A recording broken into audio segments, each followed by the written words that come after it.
ઓમ શ્રી પરમાત્મને નમઃ. શ્રીમદ ભગવદ્ ગીતા અધ્યાય 11મો વિશ્વરૂપ દર્શન યોગનો શ્લોક ક્રમાંક 28. જે પોતાનું કર્તવ્ય સમજીને ધર્મની દ્રષ્ટિથી યુદ્ધમાં આવ્યા છે, ભીષ્મ પિતામહ, ગુરુદ્રોણ, કર્ણ વગેરે, અને કેટલાય અર્જુનના પક્ષમાં પણ એવા કેટલાય હતા કે કર્તવ્ય સમજીને આવ્યા હતા. તે બધા જ પરમાત્માની પ્રાપ્તિની ઈચ્છાવાળા છે. એવા વ્યક્તિનું વિરાટ રૂપમાં નદીઓના દ્રષ્ટાંતથી પ્રવેશ કરવાનું વર્ણન અર્જુન આ શ્લોકમાં કરે છે. તે આપણે શ્લોક દ્વારા પછી ગુજરાતીમાં સમજણ જોઈએ. અર્જુન ઉવાચ યથા નદીનાં બહવોऽમ્બુવેગાસ સમુદ્રમેવા વિમુખાદ્રવન્તિ તથા તવામિ નરલોકવીરા વિશન્તિ વક્ત્રાણ્યભિવિજ્વલન્તિ. આ શ્લોકમાં આવતા સંસ્કૃત શબ્દોના આપણે ગુજરાતી અર્થ જોઈએ. યથા એટલે જેમ, નદીનામ એટલે નદીઓના, બહવઃ એટલે અનેક, અંબુવેગાહા જળપ્રવાહો, એવો એટલે જ, સમુદ્રમ એટલે સાગર, અભિમુખાહા તરફ, દ્રવંતી એટલે દોડે છે, અમી એટલે પેલા, નર લોક વીરાહા સંસારમાં શ્રેષ્ઠ સુરવીરો છે તે, તવ એટલે આપના, અભિવિજ્વલંતી બધી બાજુથી દૈદીપ્યમાન, વક્ત્રાણી મુખોમાં, વિશંતિ એટલે પ્રવેશી રહ્યા છે. હવે આ શ્લોકનું આપણે ગુજરાતીમાં ભાષાંતર જોઈએ. અર્જુન ભગવાનને કહે છે, જેમ નદીઓના અનેક જળપ્રવાહો સહજ રીતે જ સાગર તરફ દોડે છે, એટલે કે સાગરમાં સમાઈ જાય છે, એ જ રીતે આ નર લોકના શ્રેષ્ઠ સુરવીરો પણ આપના પ્રજ્વળતા મુખોમાં પ્રવેશી રહ્યા છે, એટલે કે આપનામાં લીન થઈ રહ્યા છે. યથા નદીના બહવોંબુ વેગાહ સમુદ્રમેવાભિ મુખાદ્રવંતી. એકચ્યુઅલી પાણીનું જે ઉદ્ગમ સ્થાન છે તો એ છે સમુદ્ર. સમુદ્રના પાણી વરાળ દ્વારા વાદળો બંધાય છે, અને વાદળો બંધાયા પછી વરસાદના રૂપમાં આ પૃથ્વી પર પડે છે, અને ઝરણા, નાળા વગેરે લઈને નદીઓનું રૂપ ધારણ કરે છે.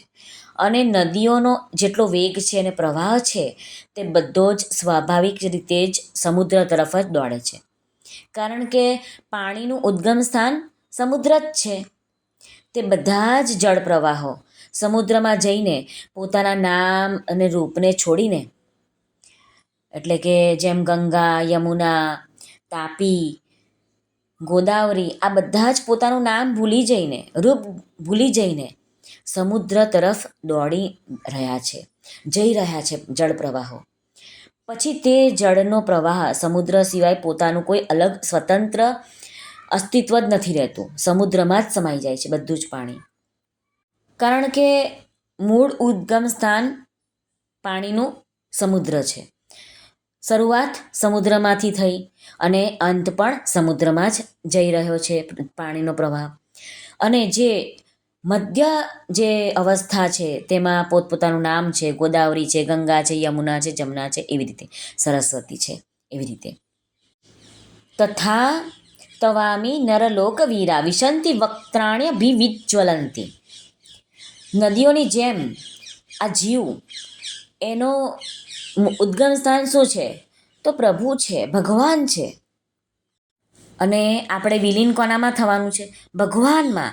પંચમહાભૂતથી આપણું શરીર બન્યું છે, અને પંચમહાભૂતમાં જ આપણો વિલીન પણ થઈ જશે. પરંતુ ભૂલથી આપણે આ અસત પદાર્થો છે, નાશવાન પદાર્થો છે, એની સાથે આપણો શરીરનો સંબંધ માની લીધો છે. જેવી રીતે મધ્ય ભાગમાં નદીના જેમ રૂપ અને ગુણ હોય છે, નામ હોય છે, તેવી જ રીતે આપણો પણ જન્મ પહેલાં આપણે પંચમહાભૂતમાં હતા, ભગવાનમય હતા. અને જ્યારે આપણે આ પૃથ્વી પર જન્મ ધારણ થાય છે ત્યારે આપણે આ મધ્ય ભાગ છે, મધ્ય અવસ્થા છે, એમાં આપણું નામ હોય છે, રૂપ હોય છે, ગુણ હોય છે. અને પછી અંત આપણો ક્યાં છે તો પંચમહાભૂતમાં વિલીન, અને એટલે કે ભગવાનમાં જ વિલીન થઈ જવાનું છે. તેથી અર્જુન કહે છે કે આ મનુષ્ય જીવોમાં વાસ્તવિક શૂરવીર કોણ છે?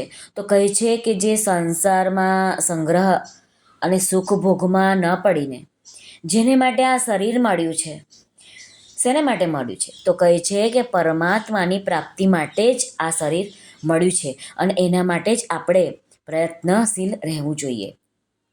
તો આમ જ અર્જુને પણ ભગવાનના મુખમાં શૂરવીરો પ્રવેશ કરતા જોયા. તો કોણ કોણ જોયા? તો ભીષ્મ, દ્રોણ, કર્ણ, બીજા બધા જ એના પક્ષના પણ બધા યોદ્ધા હતા, શૂરવીરો છે.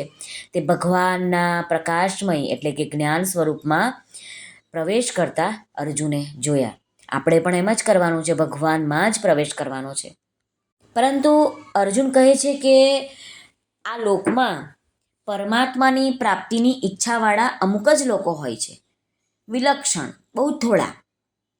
અને તેના માટે અહીં એક શબ્દ વાપરે છે, અમી, એટલે કે તેઓ. શ્રી કૃષ્ણાર્પણમસ્તુ. સર્વને ભાવથી જય શ્રી કૃષ્ણ. રાધે રાધે. હરિઓમ તત્સત. જય ગુરુદેવ દત્ત. જય સ્વામિનારાયણ. જય માતાજી. નમઃ પાર્વતે પતે. હર હર મહાદેવ. હર સિદ્ધેશ્વર મહાદેવની જય. આજના આનંદની જય. સર્વનો ખૂબ ખૂબ ધન્યવાદ. જો આપને આ ચેનલ પર આવતા શ્રીમદ્ ભગવદ્ ગીતાના આ શ્લોકોનું વિવેચન ગમતું હોય તો આ ચેનલ ધાર્મિકને સબસ્ક્રાઈબ કરો, જેથી આવનારા નવા વિડીયો તમારા સુધી તરત પહોંચી શકે. જય શ્રી કૃષ્ણ.